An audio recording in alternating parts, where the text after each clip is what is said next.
After doing the IUPAC nomenclature of aldehydes and ketones, we move towards the preparation methods of aldehydes and ketones.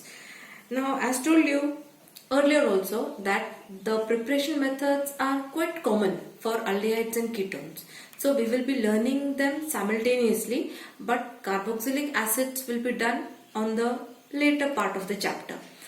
The first method that we have to see for preparation of aldehydes and ketones are general methods. So I have written here general methods of preparation. In that, the first method is oxidation of alcohols. Now the oxidation of alcohol can be carried out in presence of oxidizing agents such as KMnO4, K2CO2O7 or HNO3. Any of the oxidizing agents can be used, and alcohols then give either an aldehyde or a ketone depending on its nature. That is, on the nature of alcohol, you get an aldehyde or a ketone. So if you use a primary alcohol, that is ethyl alcohol, here I have taken the particular example of ethyl alcohol, CH3CH2OH. When this ethyl alcohol is oxidized in presence of any one of the oxidizing agents, any one. So O indicates that the oxidizing agents are providing oxygen. This is nascent oxygen provided. There is formation of an aldehyde, that is acetaldehyde. Now what is found in the reaction? I'm showing the structure here for your understanding. What is happening? The alpha carbon is the carbon that is containing the functional group. This is alpha carbon. So alpha hydrogen and hydroxyl hydrogen. The hydrogen of the hydroxyl group and hydrogen of the alpha carbon, which is called as alpha hydrogen. So there is loss of H and H, H2 and this O combine to form H2O, and there is a free valency created between carbon and hydrogen. This hydrogen is lost. So this valency is fulfilled by C double bond O. This oxygen also loses hydrogen. This hydrogen is also lost, and a C double bond O is formed when an acetaldehyde is formed. So you have to remember this, that there is loss of alpha hydrogen and hydroxyl hydrogen. So when a primary alcohol is reacted, there is formation of an aldehyde. Now when you go towards a secondary alcohol, now this is a secondary alcohol called as propane 2-ol. When propane 2-ol is treated with oxidizing agent chromic oxide CrO3, so this is providing oxygen, it forms acetone. So again I told you the alpha carbon carrying the functional group is alpha carbon. So this is alpha hydrogen. There is loss of alpha hydrogen and hydroxyl hydrogen. These two are lost. So there is a double bond formed between the two atoms, carbon and oxygen, and acetone is formed. So this H, hydroxyl hydrogen and alpha hydrogen, these two are lost. So the free valency is created of oxygen and carbon, which form a double bond to form a carbonyl group, C double bond O group, and acetone is formed. For tertiary alcohols, we don't have reaction because tertiary alcohols give an alkene after oxidation. So that reaction is not there. Now again, oxidation can be brought about by heating with copper. When hot copper is used at 573 Kelvin, oxidation takes place and there is formation of an aldehyde and ketone. So this is general reaction that is written RCH2OH. This indicates that this is a primary type of alcohol because carbon that is carrying the OH group is attached to only one adjacent carbon. So primary alcohol, when treated with copper at 573 Kelvin, forms an aldehyde, RCHO. Again, you will find there is loss of H, alpha hydrogen and hydroxyl hydrogen, and aldehyde is formed.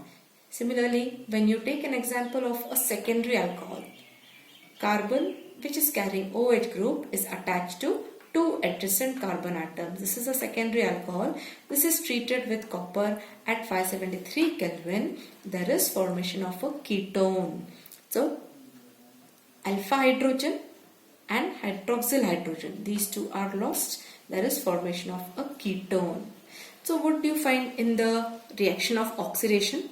In the reaction of oxidation, primary alcohols give aldehydes and secondary alcohols are giving ketones. Now what are the other methods for formation of aldehydes and ketones? So in other methods we have acyl chloride. Acyl chloride having formula RCO and Cl. COCl becomes the functional group of acyl chlorides and you have R here becomes the general representation. So we have an example here, acetyl chloride, CH3COCl. Acetyl chloride when reduced, when undergoes reduction, addition of hydrogen is reduction.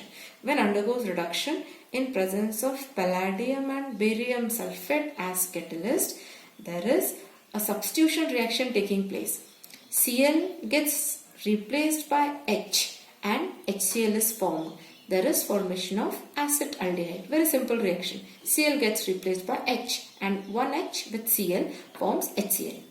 So this was the reaction for an aldehyde.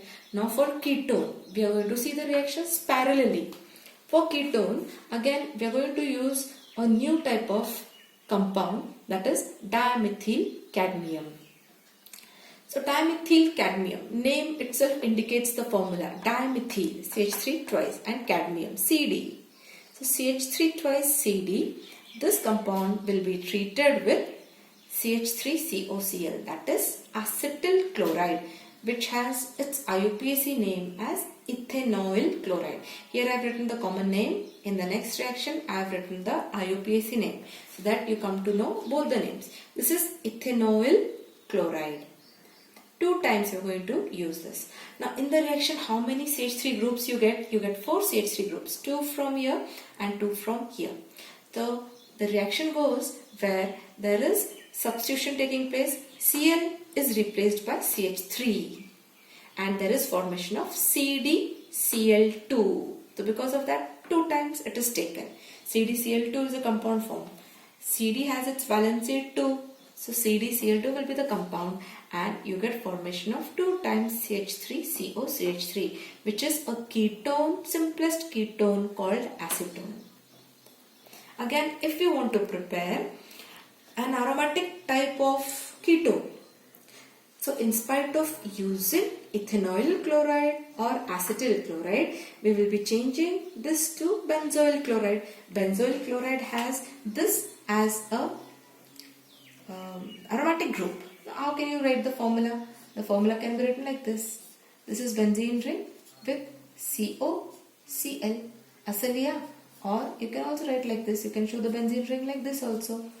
CO and Cl. This is one and the same. So this benzoyl chloride when treated with dimethyl cadmium, again 2 times you will require here because valency is 2 of cadmium.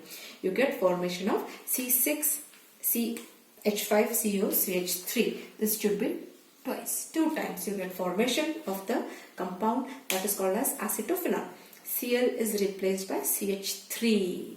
So whenever you are using dimethyl cadmium for preparation of aldehyde and ketone, one of the R groups will be CH3 definitely because it is coming from dimethyl cadmium. So this group will be there, CH3.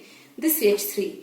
This group is coming from dimethyl cadmium. So you will always get CH3 as one R group and other is coming from the acyl chloride compounds. Here we have used C6H5CO. So this C6H5 is coming here. So this is acetophenone that is formed here.